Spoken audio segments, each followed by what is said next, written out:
the scenery today on day 26. We just got done with the gym.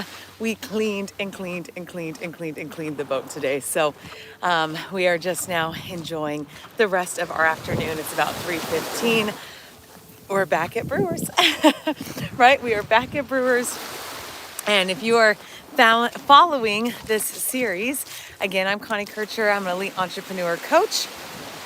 I live full-time nomadic, and we are in St. Thomas right now, USVI's. Look at how beautiful. We're going to see a plane landing right now. Look at that. That's the runway. There's a plane landing right there. Oh my gosh, how cool is that, right? So here is where we're at. Very different than being in the marina walks, right? For the last, probably 15 days it's been. We potentially are going to be getting some rain this week. And so we're just playing it by ear of how much activity we're going to get off the boat, on the boat, take the boat out. We'll see. We kind of play it day by day once we see a storm potentially could be coming in. So I just wanted to jump in again every day. I'm checking in, doing a quick update for one, accountability and inspiration for you all to really recognize, every single day you just go and do the things, right? You activate a plan, you work the plan, you don't, contemplate or, question the plan. So, it's super cool to be now on the second, kind of 25 chunk of 75 hard. Again, my encouragement for today is, when we woke up, we were definitely tired. We, had hours to clean the boat of we haven't done a full on deep clean in a while. And so, we deep cleaned the bathrooms, we deep cleaned the bedrooms, we went through stuff, we sorted stuff. We knew there was some stuff that we could throw away. Corey did the entire exterior. So I give that, say, I know that Saturday and Sundays are usually a personal, reset time, right? Like that's normal for all of us, even when we live on boats. And you still don't, though, stop your activity. You still don't stop your daily activity, your daily expenditure. Like you don't stop that process. So, by noon today, we were definitely feeling a little tired, even though that's not the word we like to say. But we knew, let's get going. Let's go to the post office. We're going to make it to the gym. And honestly, 4 minutes into the gym, I was like, this is good. We are feeling fantastic. So it shows you that as your day unfolds, we could have just called it a day, relaxed a little bit. You didn't have to go to the gym, do all the things. You don't have to do anything, right? But it was really an intentional choice to make sure that we stepped in to the best self. We made time for the gym before it closed, and yet we still get to enjoy, this later today, that you could have all those moving parts in one day, okay? So if you're feeling like you're always working or you're always cleaning or you're always cooking, right? It's just a perspective, real shift to make sure that you are paying attention to different opportunities to get some of those required things that we all have to get done. But then you always have a little goal. You always have a little incentive to close out the day or to make, in 3 days of really hard, quote unquote, work happen. Well, then you take that fourth day to, half a day off. So what is your, kind of pace of incentivizing yourself, allowing yourself to have some freedom, not just 2 vacations a year, but in true form to say, okay, well, I'm going to complete XYZ projects, and then let's roll into the next 2 weeks. Let's roll into the next 4 days, right? So before I hopped on live and was like, all right, babe, I'm going to go do my 45 minutes. We were talking and I said, I think tomorrow we should sit down for 30 minutes and get everything we want to get done in November. And again, we're, a week ahead of that just to go. We know November is going to go like this. We potentially have some friends flying down from Colorado. And we just know that before you know it, those 4 weeks go by so fast.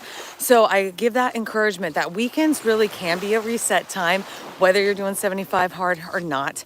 And especially for us entrepreneurs, it's really, really an important piece to be 6 steps ahead of your calendar, 6 steps ahead of communicating to your partner what needs to get done, what priorities need to get completed. And that's what I find is most projects when you think the lack of project management of your life, right, of your life is because you're just ping-ponging back on other people's priorities, or again, you're reacting because you didn't plan ahead like that way. So potentially this weekend, again, just Saturday afternoon, so you still have tomorrow, maybe you could set 30 minutes with your partner, 30 minutes by yourself, and really get a checklist of 5 to 10 big projects that maybe have been pending for a while. Maybe you wanted to get those done in 2024 and it's almost about to wrap up. Maybe you could set that intention and go, okay, week 1 is going to be these 2 priorities. Week 2 is going to be these 2 priorities. Week 3 is going to be the, number 6 and 7, and number 4th week, we're going to finish out any done projects. So for example, the deep clean today on the boat, that was something that we both were like, it has to happen before the end of October. We're not going to roll that over. Well, that kept us accountable to know that we have, just till this Friday to get that completed. And we looked at like, when's the best time for us to just jam that out? Well, then it was today. So again, the behind the scenes of, yes, we live, in a beautiful, amazing, tropical area. Like, we are so beyond blessed to be living in St. Thomas right now and letting this be our backyard. But we don't let it become a distraction, right? We don't let it become an excuse not to get to the gym, honestly, 6 days a week. It doesn't become an excuse to not be able to do 75 hard. And so this program of this series is really meant to inspire you to start looking inward and go, there are no excuses. There aren't.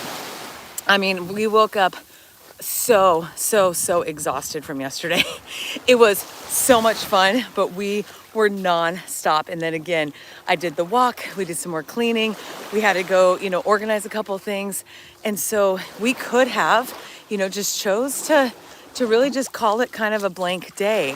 But by noon, we both were like, nope, we still have the gym. We still have things that we want to complete. And so just knowing that you have that commitment to yourself is what builds the confidence. You'll hear me say that all the time. Completion builds confidence. So if you ever feel like you're lacking in confidence, it's because you don't have that self-trust in yourself. What you say you're going to do is flippant. It's in pencil instead of pen. So make some commitments to yourself today. Again, I hope that you've enjoyed this beautiful, beautiful scenery. I'm going to continue to do my 45-minute walk and get movement and keep rocking and rolling. Then we probably are going to float for a little bit back here. You can see it might look like it's going to get a little rainy. So, well, if it cools off, that's going to be okay too. I think it was 94 today. And so last kind of tidbit for the video today. So you're on day 26. I'm on day 26, right?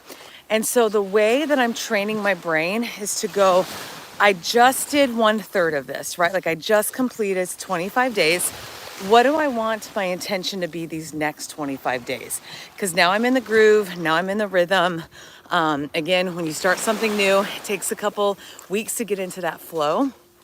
But I'm paying that forward to you to go, when you start, kind of over and over and over, just doing the momentum, it's not so start, stop, where you have no inertia to build off of, okay?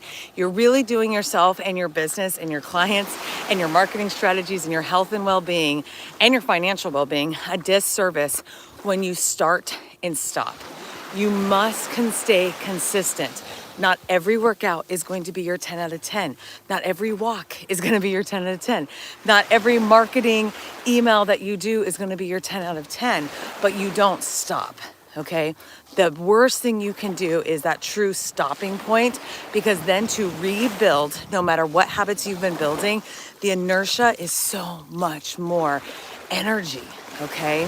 So I hope that is of encouragement as we head into a weekend, again, to give you behind the scenes of how do we still get several hours of fitness in every single day?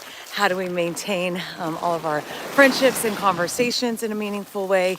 And then how do we really step into making sure that our businesses and our personal and professional development, are always thriving. And so there's a program that we signed up for financial well-being, and we are in some investment opportunities.